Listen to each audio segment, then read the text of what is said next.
The skies above New York darkened as the massive ships moved into position. People stopped and stared upward, some with fear, others with wonder. No one had expected visitors from beyond the stars, at least not like this. 7 enormous vessels, each the size of a small city, hung silently over Earth's major cities. Commander Adam Reeves stood at attention in the emergency command center beneath the Pentagon. Around him, screens showed the alien ships positioned over New York, London, Beijing, Moscow, Tokyo, New Delhi, and Rio de Janeiro. His uniform felt tight around his neck as sweat beaded on his forehead. "What do we know about them?" he asked the room of analysts and military personnel. "Nothing, sir," replied Major Susan Clark, her eyes never leaving the screens. "They appeared at the edge of our solar system 3 days ago and have ignored all attempts at communication." The president's voice came through on the secure line.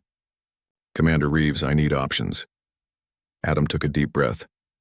"Mr. President, I suggest we maintain defensive positions but make no aggressive moves. We're outmatched in terms of technology. These ships crossed vast distances of space to reach us. Our best weapons might seem like toys to them." As if in response to his words, a small craft left the ship hovering over New York and descended toward the United Nations building. Similar crafts emerged from the other ships worldwide. "They want to talk," Adam said, feeling a small spark of hope. The alien delegation called themselves the Vandar Collective. Their leader, High General Zoltak, stood 7 feet tall with grayish-blue skin that seemed to shimmer under the lights of the UN chamber. His 4 eyes scanned the room and his mouth, filled with small, sharp teeth, formed what might have been a smile. "People of Earth," Zoltak spoke through a translation device. "We come from a star system you have not yet discovered. We have watched your world for many of your years and have decided the time is right to welcome you into the greater galactic community." Dr. Samantha Wright sat in her lab at the CDC, watching the broadcast with growing unease. As the nation's leading xenobiologist, she had been called in to provide insights on the aliens' biology from the limited footage available. "Something's not right," she murmured to her colleague, Dr. Frank Powell. "Look at their body language. It's predatory."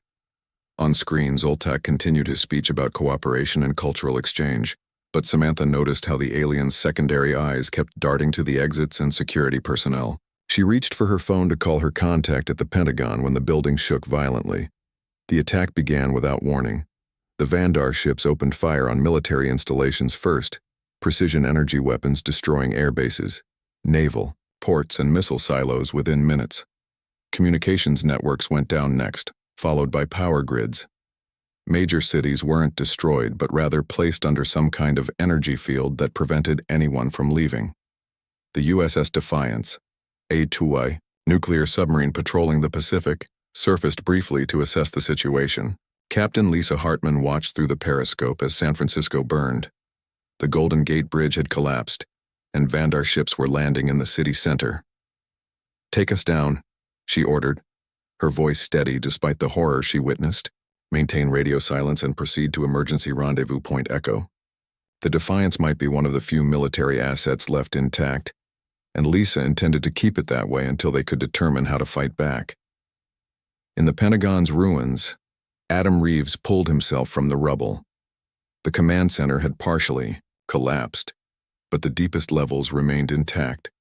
Blood ran down his face from a gash on his forehead as he helped Major Clark out from under a fallen beam. "Report," he croaked, his throat dry from the dust. "Sir, we've lost contact with all major commands," Susan replied, checking a still-functioning terminal. "Satellite imagery shows similar attacks worldwide. The aliens hit us everywhere at once." On the few screens still working, they watched as Vandar troops deployed from their ships. They moved with military precision, setting up control points around major infrastructure. Their weapons easily cut through any resistance. "They knew exactly where to hit us," Adam said grimly. "The peace talk was just to get us to lower our guard." In Atlanta, Samantha Wright fled the CDC campus with a small group of colleagues. The Vandar had targeted military sites first, but were now moving to secure research facilities. They seemed particularly interested in biological research centers. "We need to get to the backup facility in the mountains," she told the group as they piled into a jeep. They're after something specific, and I think it might be our genetic research. Frank looked skeptical. What would aliens want with human DNA? I don't know, Samantha admitted. But they clearly planned this invasion for a long time. They know too much about our defenses, our communication systems. This isn't a spur-of-the-moment attack. Within 48 hours, most organized resistance had been crushed. The Vandar controlled all major cities and had established orbital weapons, platforms that could target any point on Earth's surface. Small pockets of military forces remained hidden, but they were isolated and outgunned. 3 days after the initial attack, the remaining world leaders gathered via a secure quantum communication channel that the Vandar hadn't yet discovered. We have no choice, the British Prime Minister said, his face haggard from lack of sleep. If we continue to fight, they'll keep killing civilians. The death toll is already in the millions. The Chinese president nodded solemnly. We must surrender, formally and buy time to understand our enemy. Perhaps then we can find a weakness. Adam Reeves, now the acting U.S. military commander after the death of his superiors, spoke up. With respect, surrendering means accepting whatever terms they dictate. We've seen how they operate. They came in peace and then attacked without provocation. What choice do we have, Commander? Asked the French president. Adam had no answer. The formal surrender took place 1 week after the Vandar arrival. Zoltak stood before the cameras addressing what remained of humanity. His false smile was gone now, replaced by cold authority. Your world is now a resource extraction colony for the Vandar Collective, he announced. Cooperate, and you may. Live as productive subjects, resist, and your cities will burn. As the broadcast ended, Adam Reeves sat in a hidden bunker in the Appalachian Mountains with the few military and scientific personnel he had managed to gather, including Dr. Wright and Captain Hartman, who had brought the Defiance to a hidden, underwater base. This isn't over, Adam said quietly. They pushed us to surrender, but they have no idea what humans are capable of when cornered. Samantha nodded, determination in her eyes. They made a mistake coming here. They think they know us, but they don't understand human resilience. Or human rage, Lisa added. Outside, the Vandar ships continued to patrol Earth's skies, unaware that the seeds of their eventual destruction had already been planted. Humanity had been knocked down, but not defeated. The fight had only just begun. 5 years passed under Vandar rule. The once green hills outside Denver were now stripped bare, massive mining operations extracting rare minerals from deep within the earth. Enormous processing facilities belched black smoke into the air as they refined the materials for shipment to Vandar worlds. Similar scenes played out across every continent, Earth slowly being consumed for its resources. Daniel Carter watched the mining complex through binoculars from his hidden position in the Rocky Mountains. The former Army Ranger had a week's worth of beard on his face and wore tattered camouflage clothing that had seen better days. Beside him lay his most prized possession, a Vandar energy rifle taken from a patrol he had ambushed last month. How? Many guards at the east entrance? Asked Eric Miller, Daniel's second in command. 4. Daniel replied without lowering the binoculars. Same as yesterday. They rotate shifts every 6 hours. Daniel's resistance cell consisted of 15 people, former military, police officers, and regular citizens who refused to accept alien rule. They lived in a network of caves, venturing out only for supplies or to conduct operations against the Vandar. Back at their hidden base, Michelle Foster worked at a makeshift desk covered with alien tech parts. The engineer had been developing methods to intercept Vandar communication since the occupation began. Her dark hair was tied back in a practical ponytail as she adjusted a component on her latest device. I think I've got it, she said as Daniel and Eric returned from their scouting mission. Their communications use a frequency shifting pattern, but there's a predictable algorithm. I can tap into their local network now. Daniel's face showed the first smile in weeks. That could change everything. That night, they listened to Vandar communications for the first time. Most of it was routine. Patrol schedules, resource quotas, prisoner transfers. But one transmission made Daniel's blood run cold. Processing quotas increased by 15%. the translated voice said. Begin selection of prime specimens from human population centers. Transport ships arrive in 3 weeks for first batch. What does that mean? Processing, Eric asked. Michelle's face was pale. I think they're not just taking our planet's resources, they're taking us too. In a Vandar research facility outside what used to be Boston, Dr. Kevin Phillips worked under alien supervision. The brilliant physicist had been forced to help the Vandar improve their energy systems, using Earth materials to make their weapons more efficient. Every day he obeyed their orders while carefully observing their technology, memorizing details he was not supposed to notice. At night in his small quarters, Kevin drew diagrams from memory and made calculations on scraps of paper he hid beneath a loose floor tile. If he was caught, he would be executed immediately. But the risk was worth it. He believed that understanding Vandar technology was humanity's only hope. Meanwhile, in what remained of Atlanta, Olivia Banks cleaned floors in a Vandar administrative center. The former FBI agent had created a new identity when the occupation began, deliberately taking menial jobs that made her invisible to the aliens. For months, she had been mapping the facility, noting guard patterns and access points. Today was the day she would make her move. As she pushed her cleaning cart past a restricted area, she waited for the brief window between security scans. 3 minutes was all she would have to access the central database terminal. Her heart pounded as she slipped her stolen access card into the slot. The terminal activated and Olivia quickly inserted a storage device Michelle had created. It would automatically search for specific keywords and download relevant files. The seconds ticked by agonizingly slowly as she kept watch on the corridor. Footsteps approached just as the device beeped completion. Olivia yanked it free and returned to her cart, head down in a submissive posture as a Vandar overseer walked past. He barely glanced at her, just another human servant not worth noticing. The data she stole confirmed their worst fears. The Vandar weren't just mining Earth. They were planning to harvest millions of humans for labor on distant colonies. The first transports would begin within weeks.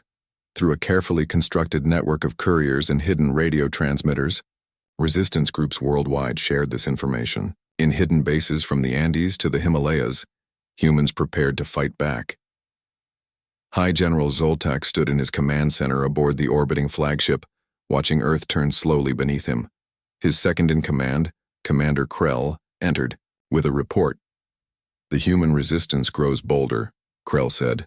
Another supply convoy was attacked in their European sector, and we've detected unusual communication patterns suggesting coordination between resistance cells. Zoltak's 4 eyes narrowed. These humans are more troublesome than our intelligence suggested. They continue to resist despite having no realistic hope of victory. Should we increase security at key installations? Krell asked. No, Zoltak replied after a moment's thought. We will send a clearer message instead. The next day, without warning, a Vandar ship positioned itself over Chicago. The energy beam that followed vaporized the city center in seconds, the destruction spreading outward in a widening circle of death. When it was over, nothing remained but a smoking crater where millions had once lived. The message was broadcast worldwide.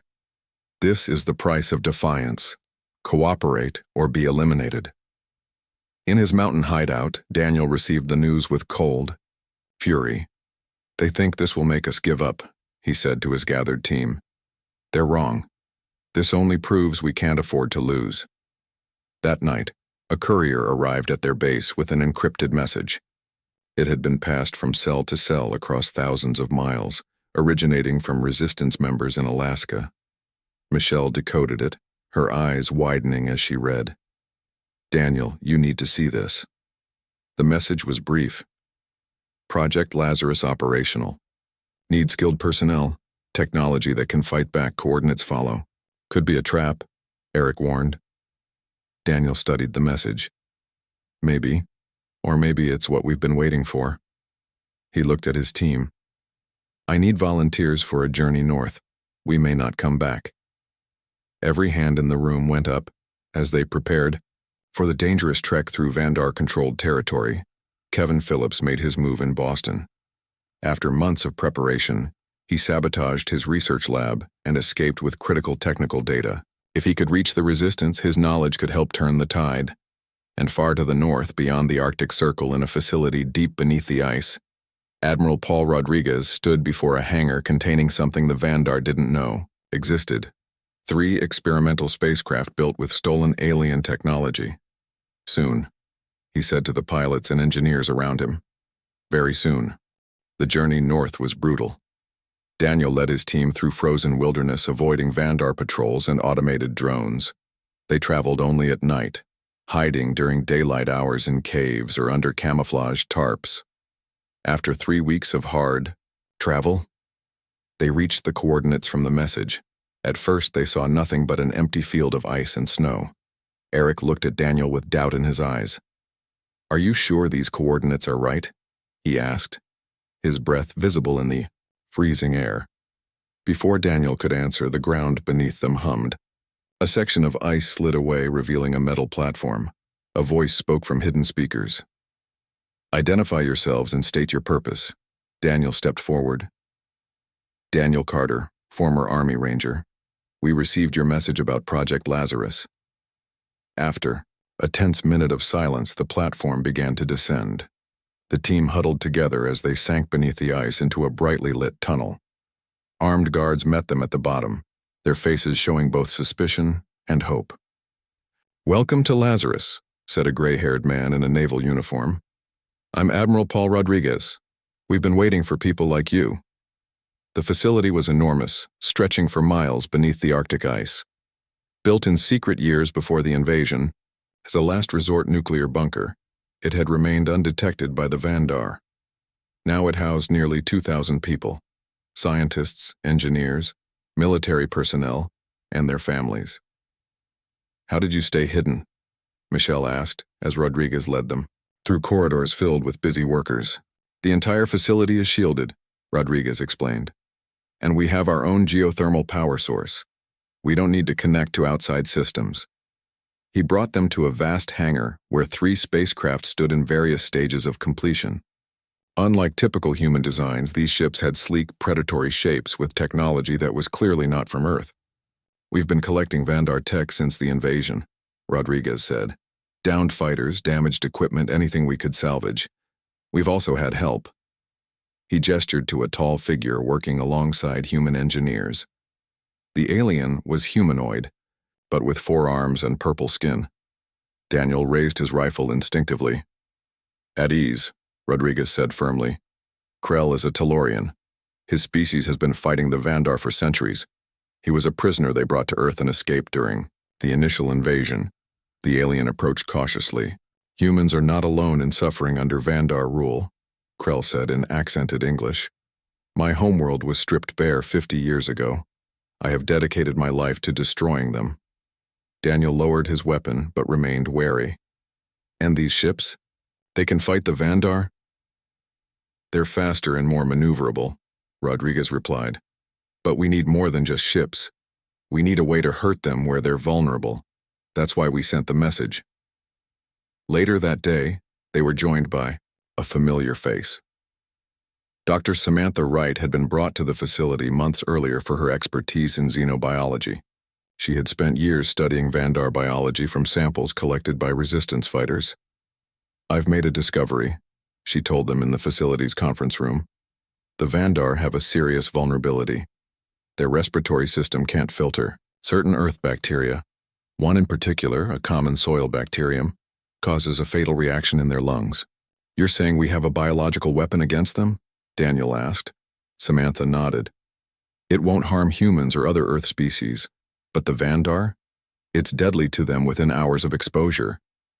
That's why they wear those breathing masks when they're outside their ships," Michelle realized. Rodriguez spread a map across the table. "We have a plan, but we need people who can get close enough to their command ships to deploy this weapon." "That's where I come in," said a voice from the doorway. A woman with short blonde hair and the confident bearing of a pilot entered. "Stephanie Grant, former NASA. I'll be flying the first prototype ship, which we've named Vengeance." Rodriguez explained the plan. They would use the bacteria as a weapon against key Vandar installations. Simultaneously, they would launch their ships to attack the Vandar fleet in orbit. But first, they needed detailed information about Vandar ship systems and navigation data. "There's a Vandar outpost 200 miles south of here," Rodriguez said. "It's a communications relay. If we can raid it, we might get the navigation data we need." Daniel and his team volunteered immediately for the mission.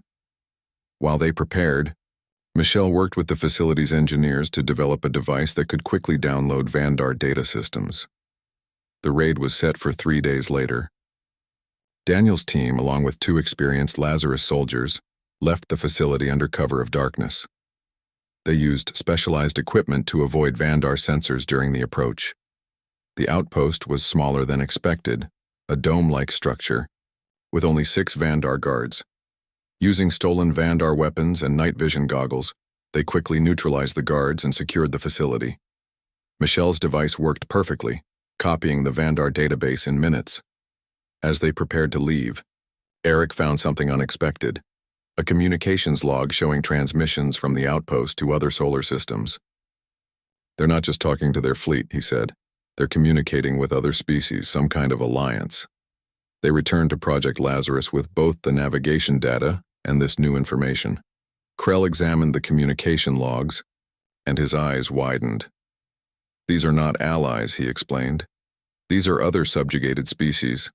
The Vandar controlled dozens of worlds, and many of them have resistance movements like yours." This revelation changed everything. Rodriguez called a meeting of all senior personnel at the facility. Stephanie and Dr. Wright joined Daniel, Michelle, and Admiral Rodriguez at the head table. "If there are other species fighting the Vandar, we need to contact them," Rodriguez said. "Together we might have a chance." Krell stepped forward. "I can help with that. The Tellurian Resistance has a communication network that spans several systems. If we can access it, we can coordinate attacks across Vandar space." For the first time since the invasion, hope spread through the room. Not just hope for survival, but for victory. "We'll need to test the ships first," Stephanie said. "I can take the Vengeance on a short flight to make sure the systems work properly. And I need volunteers to help produce enough of the bacteria to be effective," Dr. Wright added. Daniel looked around at the determined faces. 5 years ago, they came here thinking we would be an easy conquest. They pushed us to the brink of extinction. Now it's our turn to push back. 3 days later, the Vengeance rose silently from beneath the Arctic ice into the night sky. Stephanie Grant piloted it with expert precision, testing its speed and maneuverability. The ship performed better than expected, its hybrid human Vandar, technology giving it capabilities beyond anything Earth had built before. As she brought the ship back to the facility, Stephanie allowed herself a small smile. The counterattack was about to begin. The day of the counterattack arrived after weeks of intense preparation. Project Lazarus hummed with activity as pilots ran final checks on the 6 experimental warships. Each vessel had been named to reflect humanity's spirit: vengeance, defiance, liberty, justice, courage, and hope. Admiral Rodriguez stood before the gathered crews in the main hangar. His face showed the weight of responsibility, but his voice was strong and clear. "Today we take the fight to the enemy," he said. "For 5 years they've taken our world and our people. They thought we were defeated. They were wrong." Stephanie Grant climbed into the cockpit of Vengeance, her hands steady as she activated the ship's systems. As the lead pilot, she would spearhead the most dangerous mission, a direct assault on the Vandar command ship orbiting Earth. "All systems operational," she reported. "Weapons charged at 85%. Stealth systems engaged." Beside her ship, Daniel Carter and his team loaded equipment for their part of the mission. Their job was to infiltrate the Vandar flagship and release Dr. Wright's bacterial agent into the life support systems. It was a suicide mission, but no one spoke of that fact. "Remember," Dr. Wright said, as she handed Daniel specially designed canisters. "Once released, the bacteria needs about 6 hours to reach lethal concentrations. Try to target their central air processing units." Daniel nodded grimly. "We'll get it done." In the communications center, Michelle Foster prepared to execute her part of the plan. Using the data they had stolen and technology developed with Krell's help, She would hack into the Vandar communication systems and broadcast false orders to confuse their fleet. "Ready when you are, Admiral," she reported, her fingers hovering over the controls. Rodriguez looked at the mission clock. "Launch in 5 minutes. May God be with us all." The ships lifted off in sequence, rising through the hidden exit shaft and into the dark Arctic sky. They flew low, using Earth's magnetic field to mask their approach until they were ready to make their move. At the same moment, across the planet, resistance cells launched simultaneous attacks on Vandar ground installations.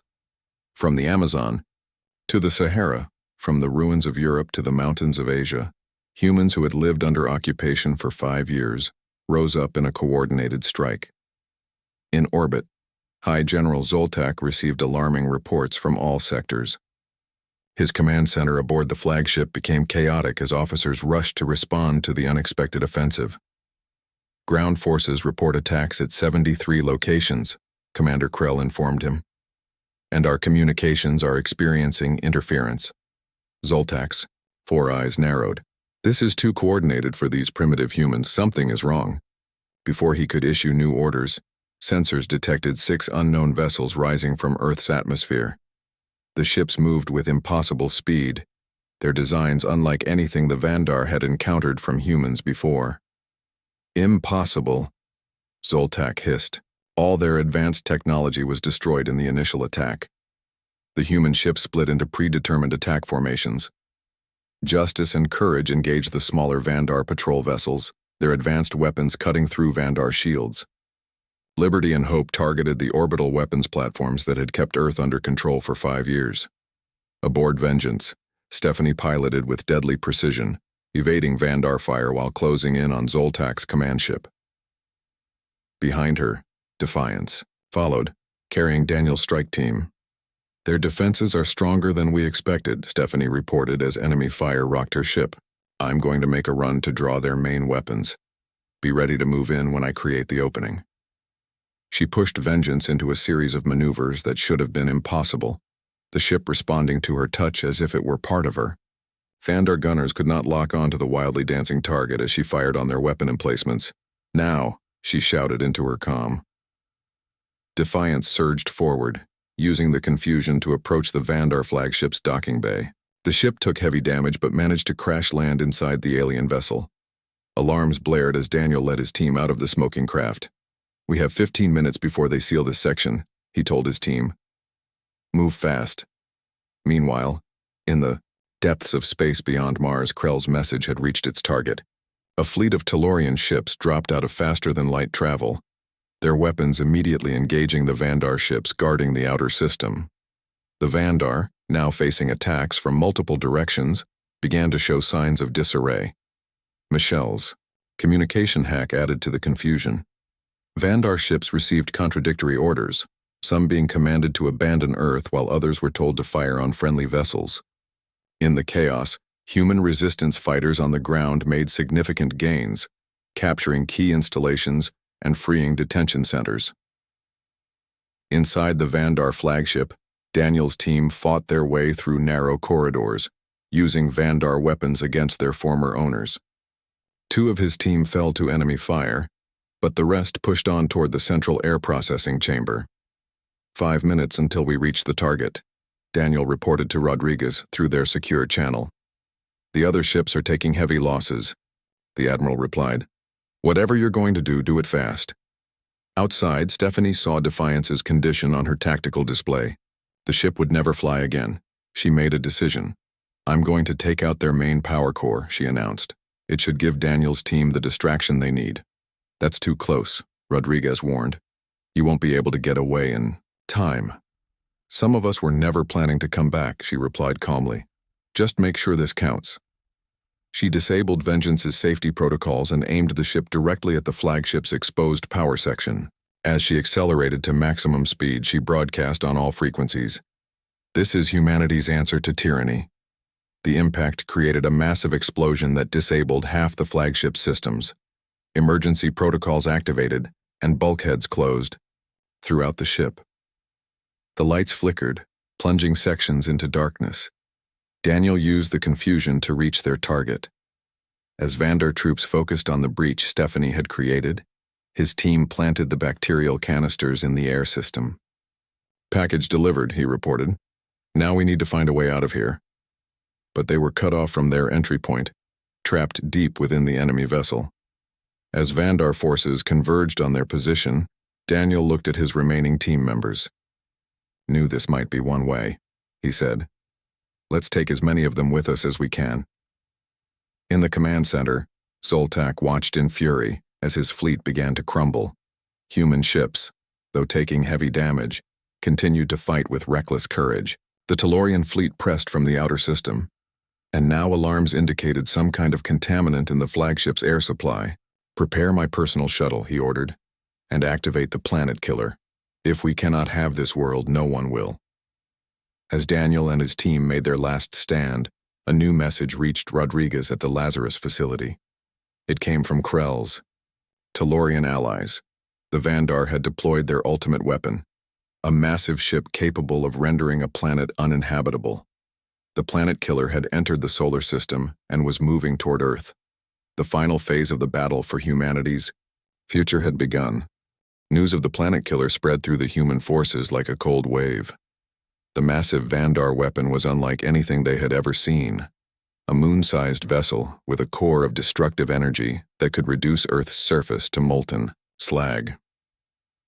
In the Lazarus Command Center, Admiral Rodriguez studied the incoming data with growing concern. "How long until it reaches Earth?" he asked. 6 hours at its current speed," replied the sensor operator. "Our remaining ships can't stop something that size." Dr. Wright rushed into the room, her face flushed with urgency. "The bacterial agent needs more time to work through their systems. We need at least 4 more hours before it reaches full effect." On their flagship, Rodriguez made a quick decision. "Contact Daniel if you can. Tell him to find a way to slow that ship down from the inside. And get me Captain Olivia Banks."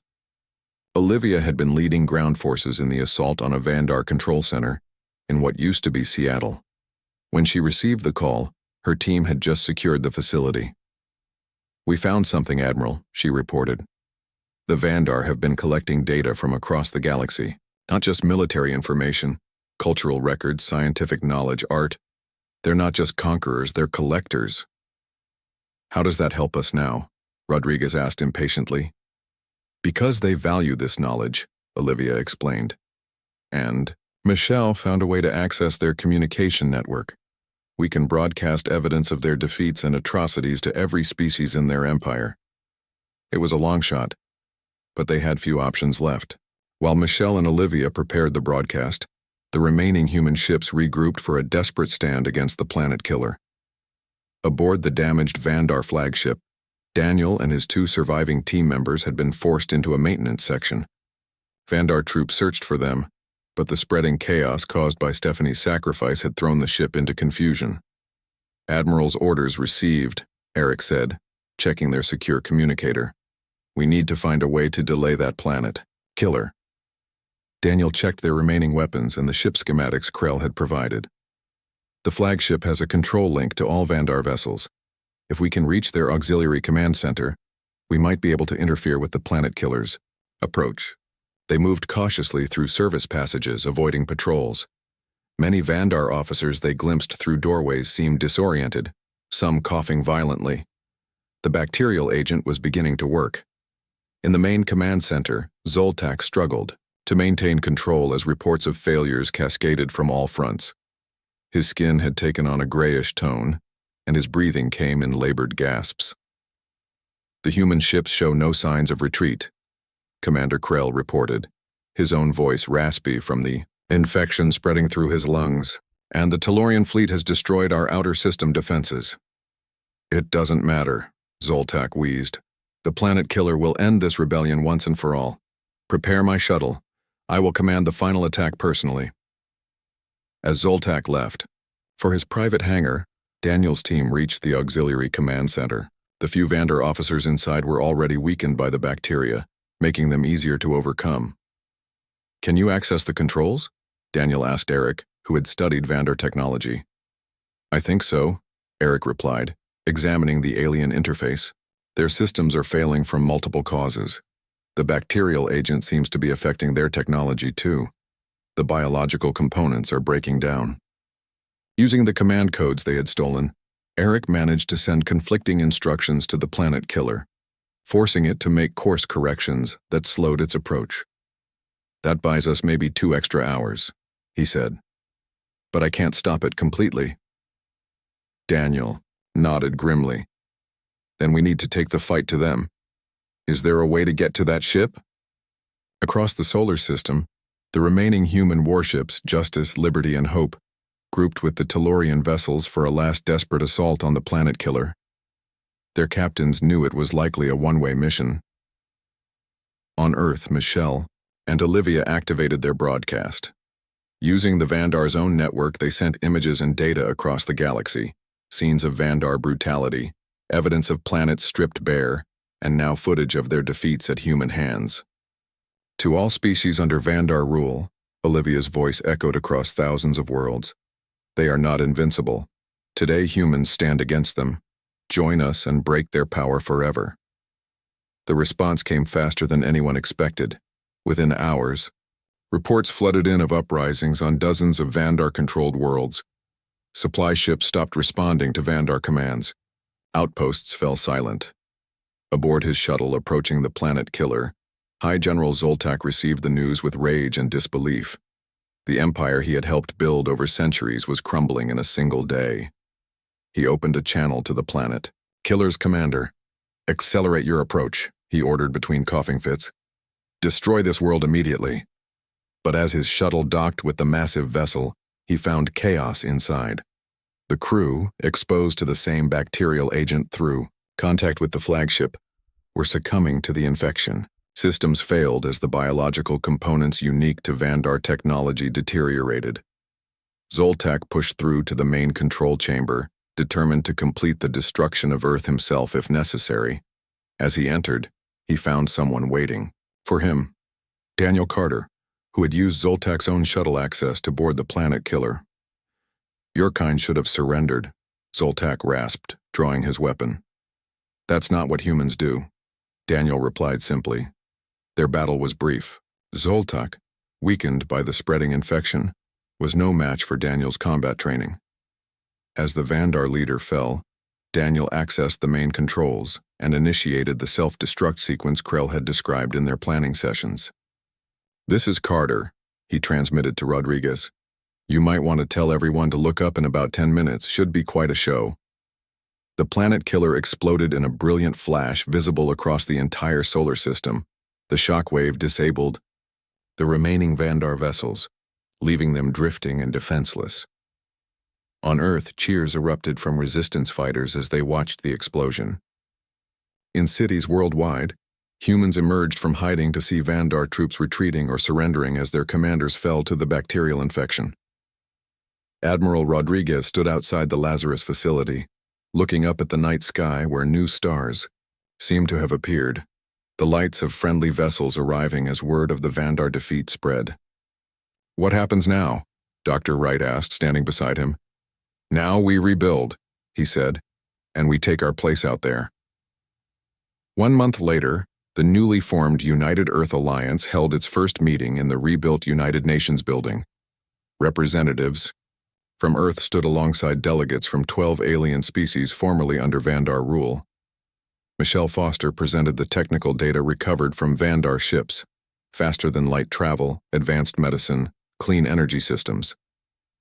"With these technologies, we can restore our world faster than we ever imagined," she explained. Outside, in what had once been Central Park, construction had begun on a memorial. At its center stood a simple plaque with words that would become famous throughout the galaxy. "They pushed too far. Humanity pushed back. May we build a better future than the one they imagined for us." In orbit, Captain Olivia Banks took command of Earth's newest vessel, the Stephanie Grant, as it prepared for its first mission of exploration rather than war. The stars, once a source of terror, now represented humanity's new frontier and destiny.